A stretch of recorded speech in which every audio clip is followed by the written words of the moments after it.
the thing that keeps me going is sort of like learning and then just like having fun. Like I think there's the entrepreneurial journey is so special because it kind of like the challenges that are put in front of you are like always necessarily at the exact level of like your max leadership. And so there's like this very special like differentiation that happens where like it's you're always right at your edge and it's like nice. And as you develop, like things get more complex. And as you continue to develop, like things continue to get, and it's like the best possible environment for learning. I think like, yeah, especially if you're in an MBA program, like Breanna was saying earlier, like how do you even take that to the next level with all the like best practices and frameworks? I'm really into like books and reading and like really amplifying learning that way. I read a lot.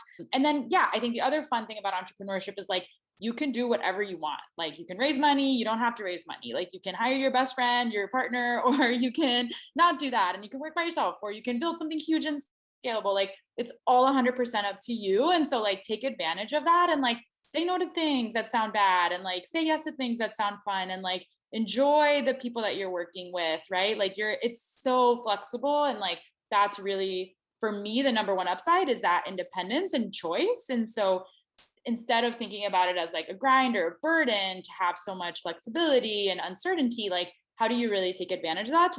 The first thing that we did in school that I think was a really good thing for us was we set goals for ourselves in terms of quarters, because we had quarters. So we would say, okay, by the end of Q1, we just want to get to Sri Lanka and figure out how the heck we're going to source coconut, right? By the end of Q2, I want to, get my trademark, my website, blah, blah, blah. So at least in school, having those kind of Q1, Q2 or semester goals was really, really nice structure. I kind of missed that piece, but even now we do the same thing. You're going to have to do the same thing. Like Q1, this is our goal, 2, 3, 4.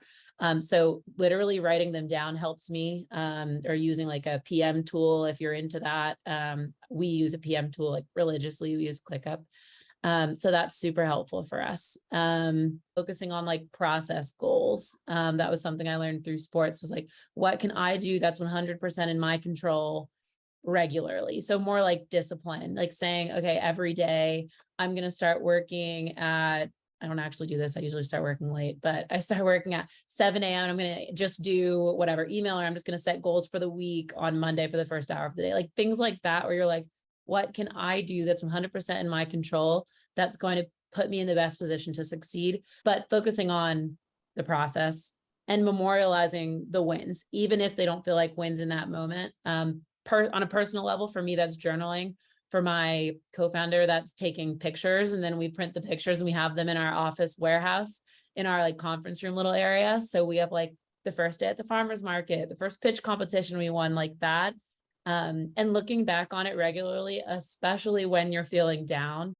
For those who are just starting their master's degree journey, and okay, if you're a second year, it still applies too, but like write down today where you want to be when you graduate in like a dream scenario, like your dream. It doesn't have to be reality or seem like it's likely, because something I found in business school is there are more people who go into school saying they want to be an entrepreneur than those who come out continuing with that path. And it makes sense why that's the case. It took the most successful companies in the world years to like even get any type of traction. And typically, if you have a good plan B, most people take plan B. And there's not necessarily anything wrong with that. But if you write down today what your dream is and kind of really remember that, it might help you stay on that path.